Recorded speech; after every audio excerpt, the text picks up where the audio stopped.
সবাইকে জানাই আনন্দিত জয়গুরু। আপনারা আমার মুখে ঠাকুরের নানান রকম বাণী শুনেছেন। আজকে আমি আচার্যদেবের সম্পর্কে অর্থাৎ শ্রী শ্রী বাবাই দাদার সম্পর্কে কিছু কথা বলবো। বাবাই দাদার এক অনুষ্ঠানে কিছু কিছু কথা আমার খুব ভালো লেগেছে, সেই কথাগুলোই আমি আপনাদের সঙ্গে শেয়ার করব।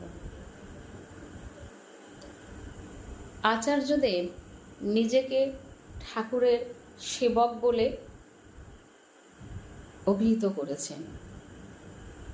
আচার্যদেবের দাদু অর্থাৎ শ্রী শ্রী বরদা নিজেকে ঠাকুরের কুকুর বলে অভিহিত করেছিলেন। এনারা কিন্তু নিজেদেরকে কখনোই ঠাকুরের সিংহাসনে বসায়নি। তাদের কাছে ঠাকুর হচ্ছেন পরম প্রেমময় শ্রী ঠাকুর অনুকূলচন্দ্র এবং তারা সকলেই তাদের সেবক মাত্র। আমরা যেমন ঠাকুরকে সিংহাসনে বসিয়ে সেবা করি, তার আরাধনা করি, তারাও কিন্তু আমাদের মতোই নিত্য ঠাকুরের আরাধনা সেবা করেন।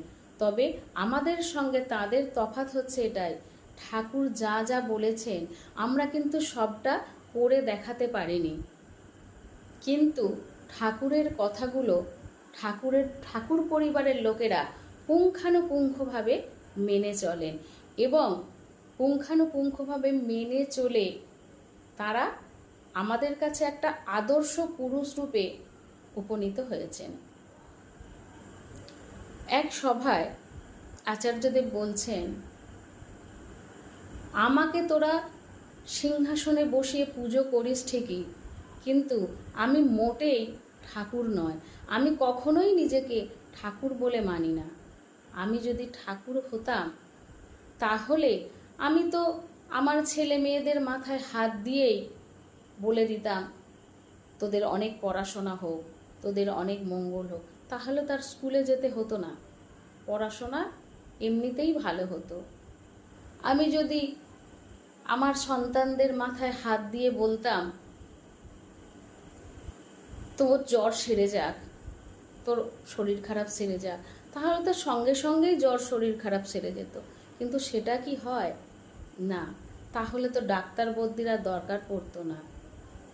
তাই কেউ যদি তার কাছে আশা করে যে ঠাকুর তার সন্তানদের মাথায় হাত দিয়ে দিলেই সন্তানের উন্নতি হবে, বা পরীক্ষার আগে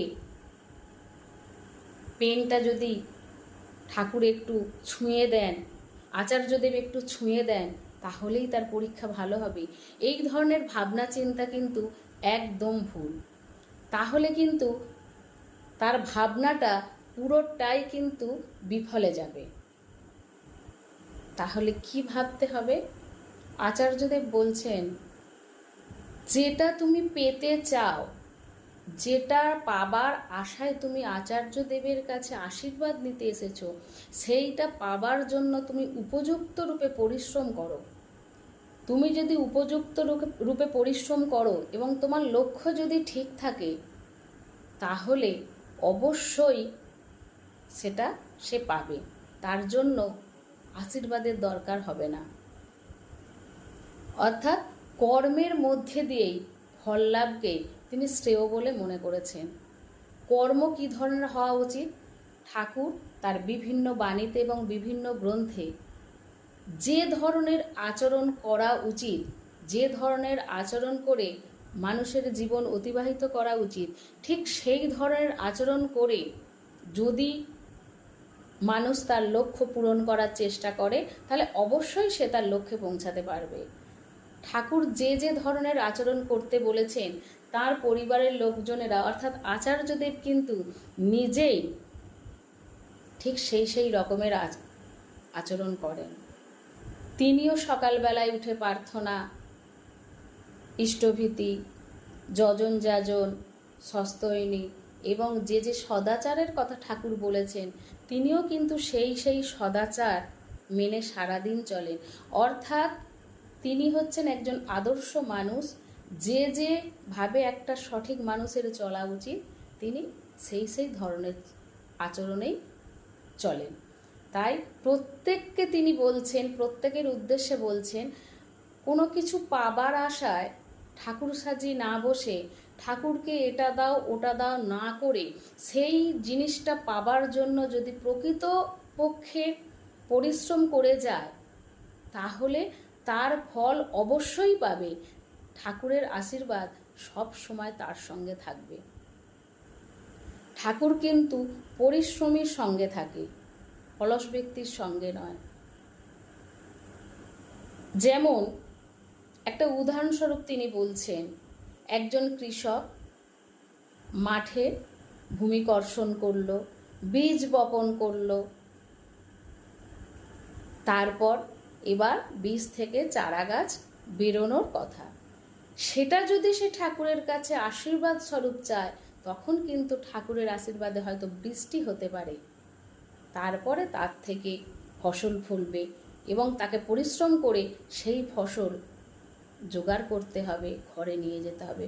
অর্থাৎ তার সারাটা জীবনের সমস্ত কর্ম যদি সে করে যেতে পারে, তবে সে ভালো ফল পাবে এবং ঠাকুরের আশীর্বাদ সব সময় তার সঙ্গে থাকবে।